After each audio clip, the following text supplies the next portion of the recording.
this is Bill Johnson, and I'm in the Willamette Writers History Room. And today we're interviewing Mindy Halleck, who is the author of the book Return to Center, now available on Amazon. So, Mindy, could you introduce yourself? Hi, I'm Mindy Halleck, and yes, I've just released my debut novel, Return to Cinder, by Booktrope Books. It's been out for about a week, doing really well on Amazon so far, so I'm excited. I've been a member of Willamette Writers for several years now, and also up here in Seattle, Pacific Northwest Writers Association, and several writing groups. So I've been writing for a long time, but this is my first published fiction, so I'm very excited. I've been published quite a bit with my nonfiction over the last 15 or 20 years. You mentioned the name Booktrope. Could you kind of just briefly talk about what Booktrope is? Yeah, Booktrope is, they like to claim that they're changing the industry and helping authors get published, and what happens at Booktrope, you come in as an author and you develop a team. You select from a pool of people that work there, and you've got a book manager, a project manager, a book designer, an editor, and a proofreader, and gosh, am I forgetting somebody? I'm sure I am. But anyway, you pull together a pool of people, and then you work with those people during each phase. For most authors, the editing process is, the most painful, of course, but it's also the longest. So you might be in editing for 45 days, some longer. For me, it was about 40 days. And then you move on to the proofreader. But it's really a lot of fun, and we have a group of people at Booktrope. We have our Facebook pages and everything, but you have a whole community that's supporting you instead of just working with one literary agent and maybe, if you're lucky, an editor. We've got a team of hundreds of people that support us when our books come out. So it's a lot of fun. Booktrope does put out a couple hundred books a year as well. They're doing quite well, and has just merged part of their marketing powers with Amazon.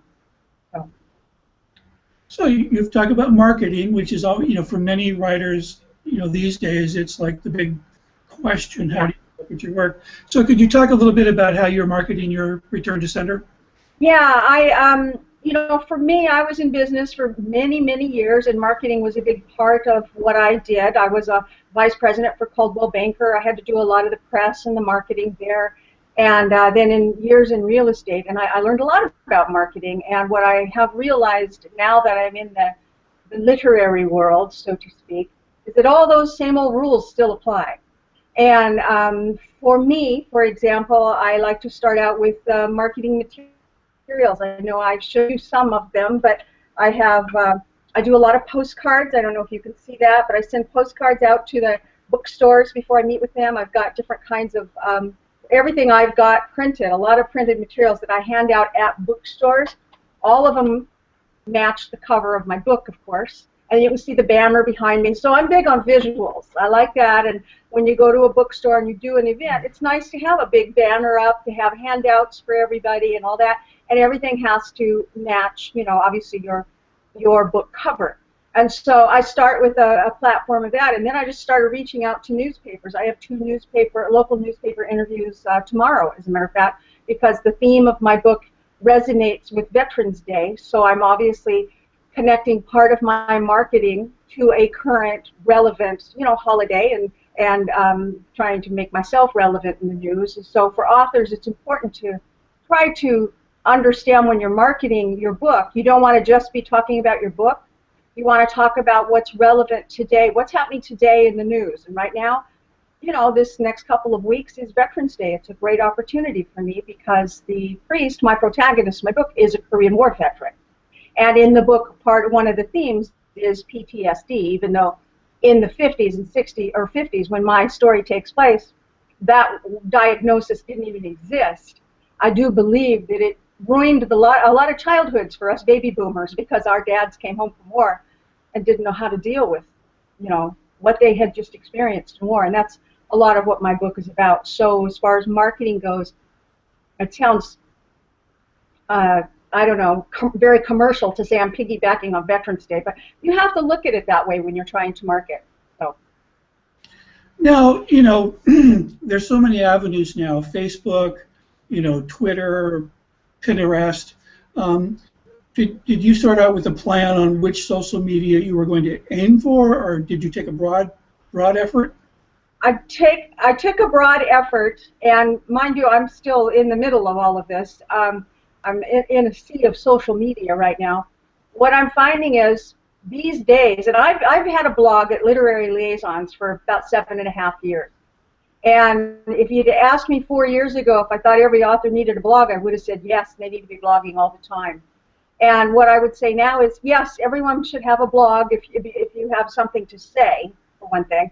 But I think Twitter, Instagram, all of those things that take less time for me, for one thing, in my day.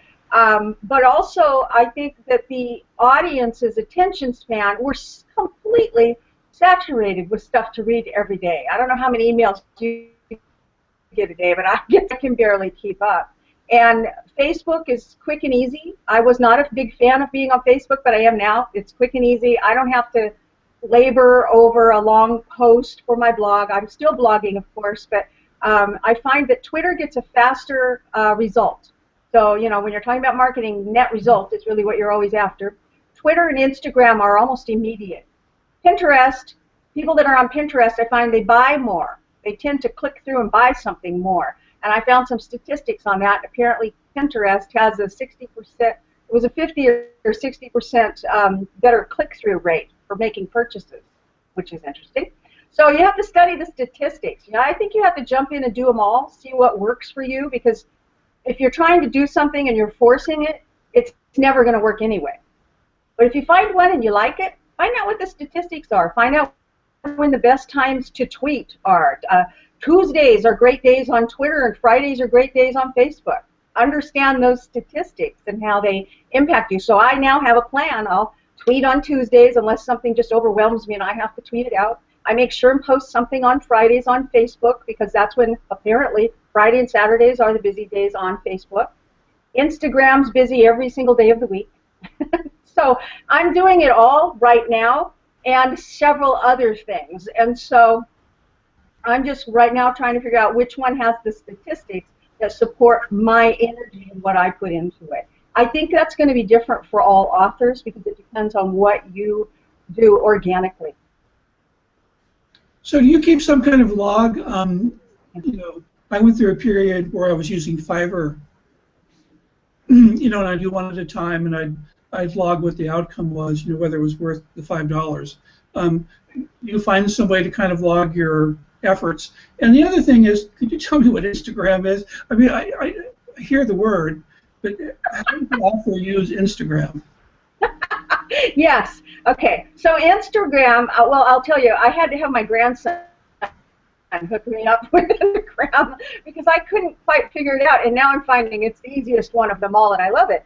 Instagram is going to be on your phone, so you need to have a smartphone to do Instagram, so you take pictures and you post pictures from your phone. Well, you probably could do it for your PC. I apologize. I might have misspoke there. But I'm doing it from my phone because that's what my grandson hooked me up with. But basically, it's an image-driven communication device. So you're going to post pictures, and then you're going to use hashtags just like you do on Twitter. So it's really almost just like Twitter. It's just a different community, and it's far more visual-based than Twitter. You don't have to put up 140 characters. You can put up 2 words and 1 hashtag, and you're good. So it's kind of an abbreviated Twitter, but with more pictures, if that made any sense at all. Could you talk about your writing process now? You know, there's that continuum. On one end of the continuum, people just say, I just sit down and write and it happens. You know, the other end of the continuum is people that, you know, write an outline and follow it religiously. Kind of, where are you on that continuum? Oh, I've tried it all, I will say. What's really organic for me, and I'm a firm believer in that because I have tried it all. I've read the books. I've worked with, you know, great story engineers that chart it all out. I know Larry Brooks, who calls them pantsers and seeders, and, you know, I get it all. I'm kind of in the middle, and it depends on where I am in the whole story process as to what kind of technique I'm going to utilize. But I generally would start out with a character that just comes to mind, and you start. I will start out with a profile of that character and see where it takes me. Unless I have a particular theme that I'm fascinated with, then I create characters that I already know where they're going to go. But I'll do a lot of sketching. You know, I'll sit in coffee shops and write stories. I might see somebody walk in and think that looks like the guy I'm trying to create, and I'll literally watch them get their coffee. I know I sound terrible. People are going to be afraid to see me at coffee shops. And I'll take notes. You know, how's he sitting? Is he hunched over his coffee? Why is he hunched? Is this person grieving? Is he sad? Is he depressed? And I just start writing. So then when I get really hooked on a character, then I'll sketch out a story, and I literally will do this in two or three paragraphs. I'll have part 1, part 2, part 3, and then I start writing. I'll design, you know, I'll do the part 1 paragraph, part 2 paragraph, and part 3, and that's what I try to follow for my story. And then later I do what Robert Ray taught me to do, and that's called a cut to, which you probably know a lot about as a screenwriting person. But we use a cut to in one of the writers groups, and to me that helps a great deal. But I've got to write a first draft before I can get to all that really technical stuff. So I start out real organic, you know, spying on people in coffee shops, making stuff up. If that answers the question. Could you pretend you're in an elevator and give me the 3-minute pitch about what Return to Sender is about? You know, this is one of the things I hate the most when people ask me to do stuff like that. But Return to Sender is about a Irish Catholic man who was a boxing champion who broke up with his girlfriend, went off to the Korean War, came home, found that he had lost her to another, and that she had a child, and decided to keep a family promise and join the priesthood. And so basically he's a wounded warrior who becomes a fighting priest. I'm horrible. I really suck at those 3-minute elevator things. I'm one of those people at a writer's conference that would have to be standing there with a cue card. I don't know if, I'm sure I have a tribe of people is the same way. It makes me very nervous. I can write 400 pages of something, but to sum it up in 2 sentences, I am the worst person in the world at that. So I just completely screwed that up for you. Sorry, but that. Could you just briefly, the kind of person that the father goes up against in this small town, the really creepy one? I couldn't make out your question. I apologize. Could you talk about just a little bit about the kind my villain? Yeah, your villain. Oh, Genghis Hansel. Yes. I loved writing Genghis Hansel. I never knew that I would feel it's just so alive writing a villain. It's absolutely the most fun you can have. But Genghis Hansel was someone I created. I basically I stole that name from a real ghost story down on the Oregon coast that used to scare me when I was a little girl. There was a German man who was blown off the promenade in Seaside, and his name was Genghis Hansel. And they say that he still haunts Seaside and Cannon Beach to this day. Apparently he still haunts the Argonauta Inn down there in Cannon Beach. So I decided to take this ghost story that scared me when I was a little girl and have him be my villain. And I had been in the Oregon State Penitentiary a few times as a Toastmaster to meet with the State Penitentiary Toastmaster group that's in there. And so I understood the surroundings that were there, and I know that one time in one of the scenes when Theo goes into the prison, he gets set aside into a cell because there's a riot. And when I went one time with the Toastmasters, they had to lock me in a cell because I was the only woman in the corridor. They locked me in a cell when they had a large group of prisoners that were passing by, and there was a kerfuffle with these gentlemen. And I remember standing in that cell. I was terrified. And I heard the man in the cell next to me breathing. And it just unnerved me. And that was where that scene where Theo meets Genghis in the prison, that's where that scene comes from. I think it's good you were in the same prison with Hannibal Lecter. Yeah. which I tried to emulate, as you might have picked up on that. But that to me, that's just one of the greatest villains ever is Hannibal Lecter. So. Your villain's very, very, very creepy. Thank you.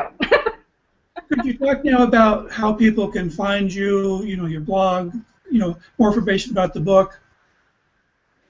Sure. Anybody can find me at mindyhalleck.com, my website. I'm beginning to book signings. I'm doing one on November 15th at the Edmonds Bookshop, obviously in Edmonds, Washington. I'm up here in Seattle. And then I'll be in January. I've got third place books in Lake Forest Park booked, and I'm working on others. I want to do some bookstores down there in Portland since it is an Oregon book, and I am an Oregon girl. I grew up there, and all my stories take place in Oregon. Everything I write takes place between Portland and the beach. I should be down in Manzanita for Memorial Day weekend, so I'm planning some events down there. I'm on Facebook at Mindy Halleck. I'm at Twitter at Mindy Halleck. So just Mindy Halleck makes it pretty easy to find, which brings us back to marketing. Make it easy for people to find you. Okay, well, I really appreciate your spending this time with us today, and I look forward to chatting with you again, in the near future about marketing. Thank you. I've got to go practice my 3-minute pitch now that you've put me on the spot. Thank you, Bill. Nice chatting with you. Okay, thank you. Bye-bye.